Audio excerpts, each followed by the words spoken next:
you, Courtney. Thank you, Courtney. Good morning. Assalamu alaikum. Your Highness, Excellency, I'm delighted to be with you here today.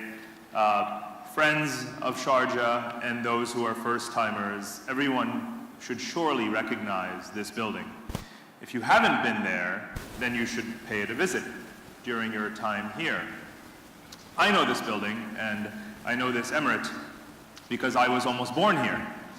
I was telling my parents just last week that I was coming to Sharjah, and my mother said, "Do you remember when you first went to Sharjah?" And I said, "No." She said, "Well, you were 15 days old." I said, "Really?" She said, "Well, if Air India had not allowed me to fly to India to have you be born there, you would have been born in Sharjah." And indeed, I did spend my formative years, my childhood here in the U.A.E., living in Sharjah, in Dubai, and Abu Dhabi. So this is a particularly poignant moment because I haven't been here in about 40 years.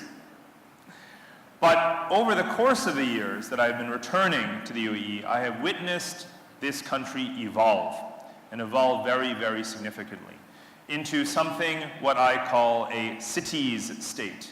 We are all familiar with the city state. I recently moved to one, Singapore. The world has a number of such city states. In Singapore, they call themselves a city, a state, and an island, all at once, CSI, like the TV show, CSI. But what is happening today is something more fundamental. Cities are growing so vast, investing so wisely in their infrastructure, that they are expanding and even fusing. And so, for those of us who know the history of the United Arab Emirates, going back particularly the last half century, you have witnessed this evolution from individual emirates into what is becoming a cities state, something that is much more integrated and harmonized. And that is what I've written about in my new book, Connectography, from which this paragraph is excerpted. So I mentioned Sharjah, but I talk about this integrated cluster.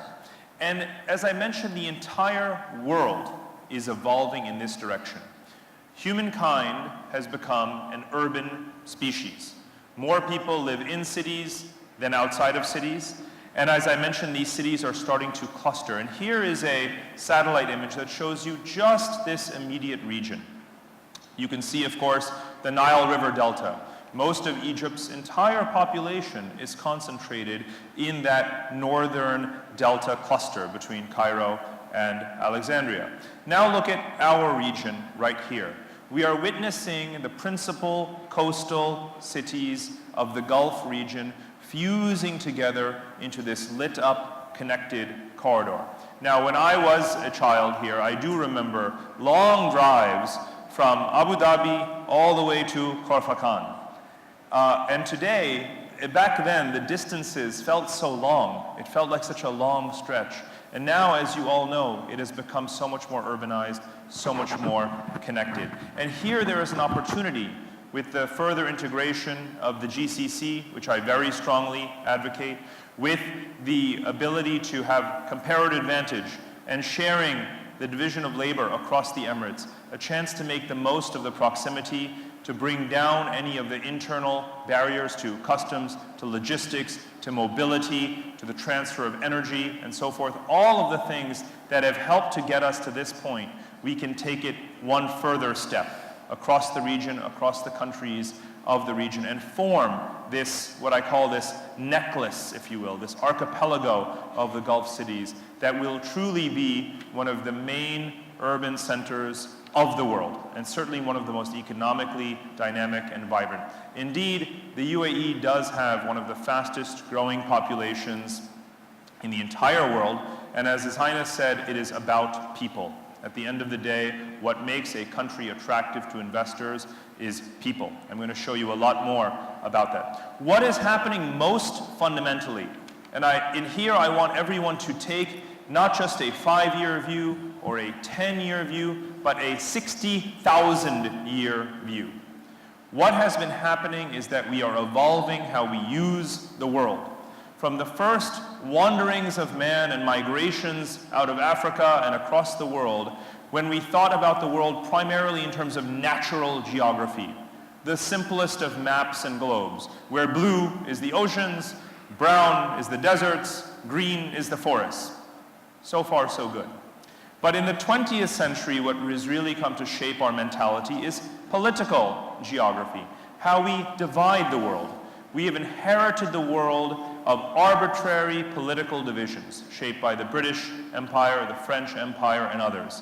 And those legacies continue to haunt us around the world, not least, of course, in this very region. But what is truly happening in the grand sweep of human history is that we are evolving towards functional geography, a third kind of geography, in which our ability to build and construct and create an exoskeleton of infrastructure around the planet to serve our needs is making its mark. You can see it from space, or you can drive along it, you can fly the corridors, and these are the 21st century Silk Roads. But unlike the Silk Roads of the past that were short-lived and vulnerable, today we are building them of iron and steel. These are permanent features on the map of the planet.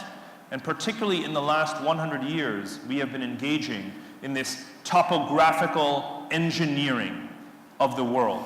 And that is why the U.A.E. is literally on the map. Of course, your geography has always put you at the crossroads of Europe, of Africa, and of Asia.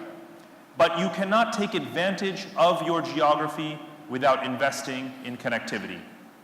And that is my central message. Around the world, you can see that cities and across countries where investments are made in physical and digital and logistical connectivity across borders, across any kinds of barriers, economies grow, societies benefit.